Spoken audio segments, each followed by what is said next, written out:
5, 4.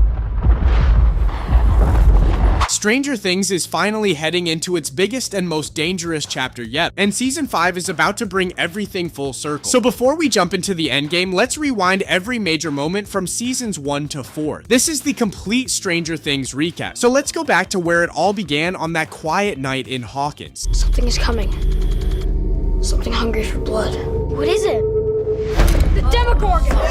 Season 1 begins in Hawkins, Indiana in 1983. After a Dungeons & Dragons game at Mike's house, Will Byers bikes home alone, sees something terrifying on the road, crashes his bike, and disappears. His mom Joyce wakes up the next morning to find he never came home and immediately panics, while the police, led by Chief Hopper, assume it's just a runaway case at first. Will's friends, Mike, Dustin, and Lucas, decide to search for him themselves, but instead they find a strange girl with a shaved head who calls herself 11. She barely talks, clearly escaped from somewhere, and she has telekinetic powers. Mike hides her in his basement without telling his parents, and she slowly reveals that she knows Will is still alive in the dark. I don't understand.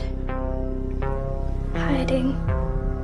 Will is hiding? As Joyce spirals, she starts communicating with Will through flickering lights in their house, convincing her he's trapped somewhere she can't read. The boys realize 11 can locate people using her powers, and she shows them a vision of Will hiding from a creature. Meanwhile, Nancy notices her best friend Barb has also gone missing after a party, and when she and Jonathan, Will's brother, start looking for clues, they discover that something monster-like is actually roaming around Hawkins. They don't understand it yet, but the audience learns that Hawkins' lab has been experimenting on 11 for years, pushing her powers so far that she accidentally contacted a creature from a parallel dimension known as the Upside Down, which opened a gate inside the lab. That same creature, the Demogorgon, is responsible for taking Will and Barb. Hopper eventually realizes the lab is hiding something and breaks inside, discovering the gate and the truth about Will. He teams up with Joyce, and together they enter the Upside Down and find Will barely alive, attached to a tendril in the creature's nest. They pull him out and revive him. At the same time, the Demogorgon attacks the school where the boys are hiding with 11, and she destroys the monster by using the last of her strength, but then she disappears.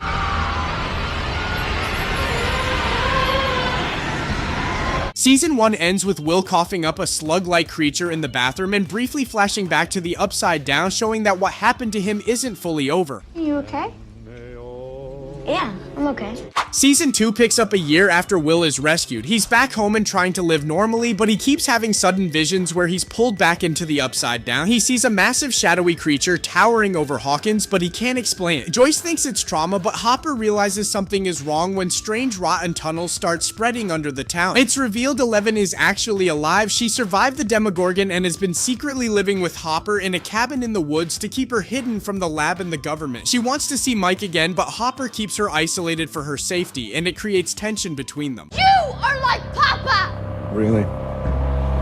I'm like that psychotic son of a bitch. We get introduced to two new characters, Max Mayfield, the new girl who's great at arcade games, and her aggressive stepbrother Billy, who instantly becomes a threat to everyone around him. Back in town, Will's visions get worse, and it turns out he's connected to the creature he saw, the Mind Flayer. It uses him as a host to spy on the real world and eventually possess him. Meanwhile, Dustin finds a strange creature in his trash can, names it Dart, and raises it, only to realize too late that Dart is actually a baby Demogorgon. Nancy and Jonathan team up again because Nancy is determined to expose what happened to Barb, and they eventually reveal the lab's involvement to a journalist who publishes the story. The lab also gets a new doctor, Dr. Owens, who turns out to be one of the few actually trying to help. As the Mind Flayer spreads its influence, an army of demo dogs starts attacking Hawkins' lab. Hopper, Joyce, Mike, Jonathan, and Nancy fight to protect Will while trying to drive the creature out of him. 11 leaves the cabin and goes on a short journey to find her birth mother, which leads her to another girl like her, number 8, but 11 realizes she needs to return home. She arrives back in Hawkins just in time to save the others from being overwhelmed by Demogorgons. But not before Joyce's new boyfriend, Bob Newby, bravely helps the group by restoring power and guiding them through the lab. He ends up sacrificing himself when a Demogorgon catches him, dying while saving everyone else.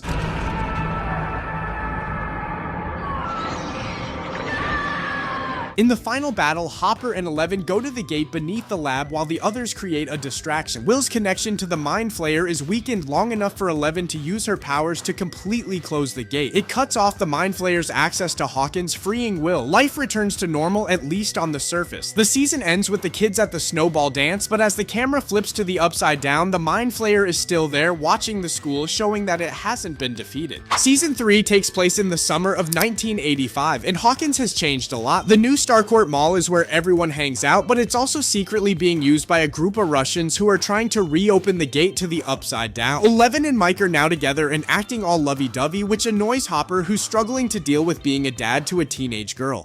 Hey! Hey!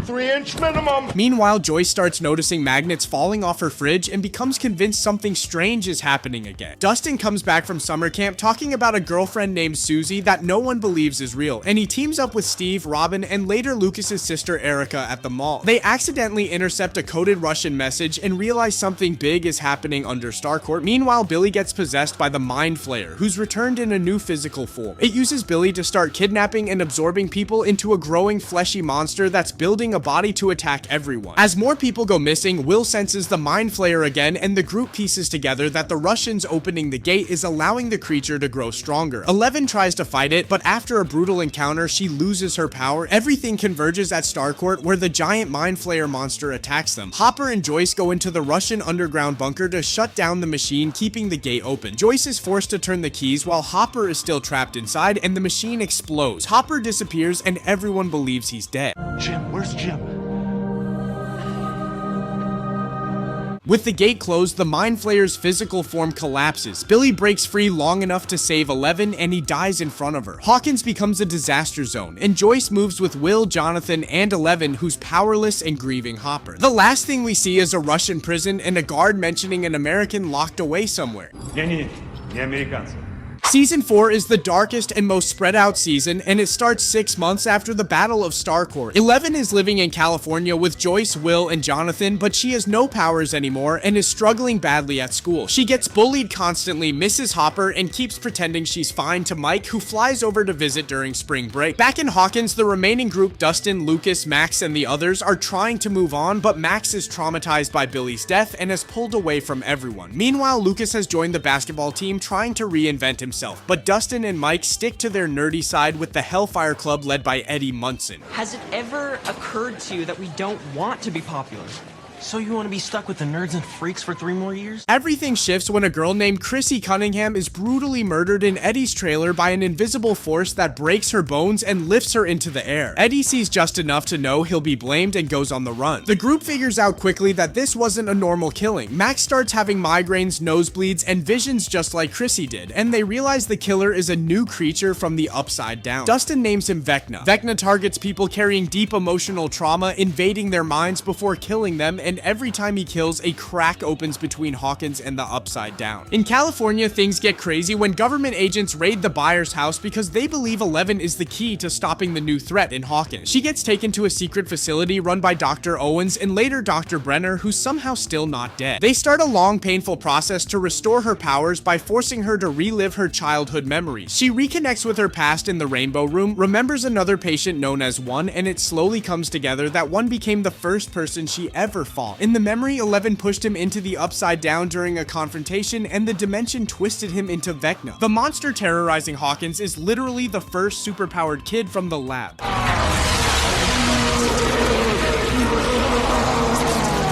Meanwhile, Joyce and Murray travel to Russia after receiving a message suggesting Hopper survived. Hopper is being tortured in a Russian prison and forced to fight Demogorgon-like creatures. Joyce and Murray manage to infiltrate the base, rescue him, and try to destroy the creatures kept there, hoping it might weaken Vecna. Back in Hawkins, Nancy, Steve, Robin, and the others investigate Victor Creel, a man whose family was attacked in the 1950s in the exact same way Vecna kills now. They learn that Vecna's first victims were actually his own family. As the group uncovers more, Max becomes Vecna's next target. He traps her in a nightmare vision of the upside down, but the group realizes that music can anchor people to reality, and they play Running Up That Hill, which pulls her back just in time.